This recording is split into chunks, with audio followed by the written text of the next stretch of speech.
नमस्कार मंडळी, मी तुमचा लाडका मित्र भरत विजय चव्हाण आणि मी तुम्हा सर्वांचं माझ्या युट्यूब चॅनलमध्ये स्वागत करत आहे. काहीतरी फंबत मारला बहुतेक बोलताना.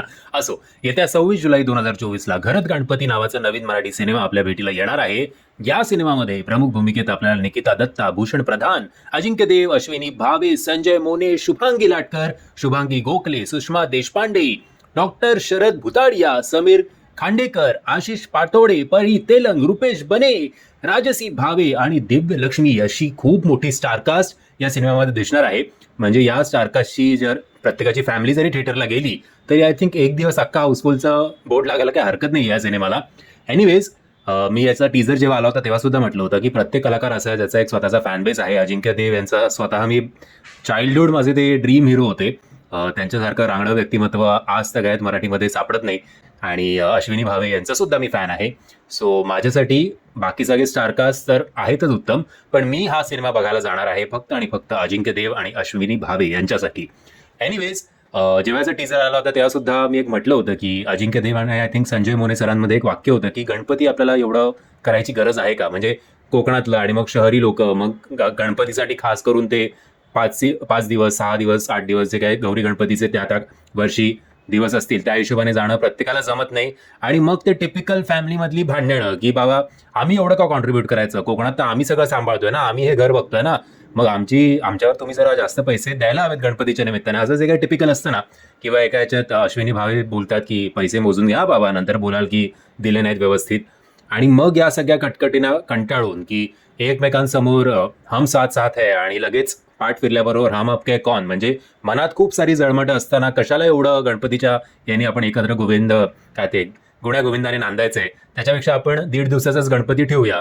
हे जे काही त्याच्याशी मी पर्सनली तरी खूप कनेक्ट झालो, कारण हे घराघरातले विषय आहेत. म्हणजे थोड्याफार प्रमाणात, नॉट नेसेसरी की सगळीकडे एकदम एकमेकांना डोकी सापडली पाहिजेत, पण अशा थोड्या मोठ्या काड्या इकडे तिकडे लागत असतात. आणि आपल्यापैकी प्रत्येक जण, ज्याचं नॉट नेसेसरी की कोकणातलेच तुम्ही असले पाहिजेत, ज्यांच्या गावी गणपती असतो किंवा गावी सोडा, एका शहरात जरी आता आधीसारखं राहिलं नाही बुवा, आता शहरात अनेक लोक आलेत आणि मग शहरातच आपापसात सेलिब्रेट करतात. बरेच वेळा हल्ली गणपतीमध्ये फॅमिली मेंबर्स कमी आणि ऑफिसचे मित्रमैत्रिणी किंवा ऑफिसचा बॉस जास्त असतो. त्याच्या मागचं कारण जे आहे ते वेगळं असतं. असो, बट ही जी काही कटकटी आहेत किंवा जी काही भांडणं आहेत त्याच्याशी आपण प्रत्येक काही ना काही गोष्टीशी कनेक्ट होऊ, याच्यात काहीच शंका नाही आहे.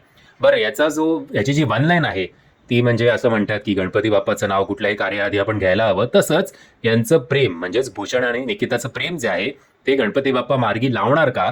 निकितासारखी एक मॉड मुलगी घरात येते, गावी येते आणि गावकऱ्यांमध्ये तर असं लगेच कुजबूज सुरू होतं, अहो ऐकलं का अमुक अमुक यांच्याकडे कोण आले बघा, कशी राहते ती, एक्सेट्रा एक्सेट्रा.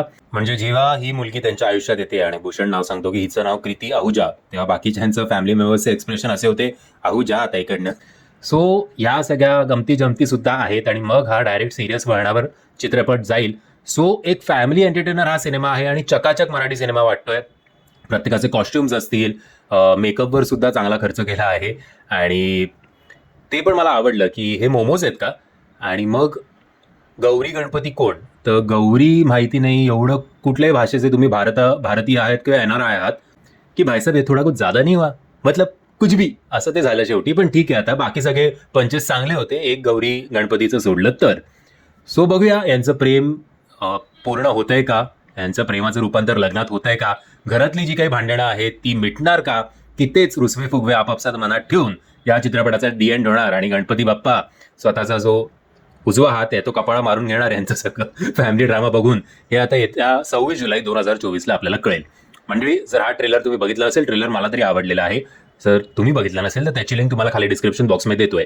मी आशा करतो तुम्हाला हा व्हिडिओ आवडला असेल. जर तुम्हाला हा व्हिडिओ आवडला असेल तर प्लीज या व्हिडिओला लाईक, शेअर आणि चॅनलला सबस्क्राईब करायला विसरू नका.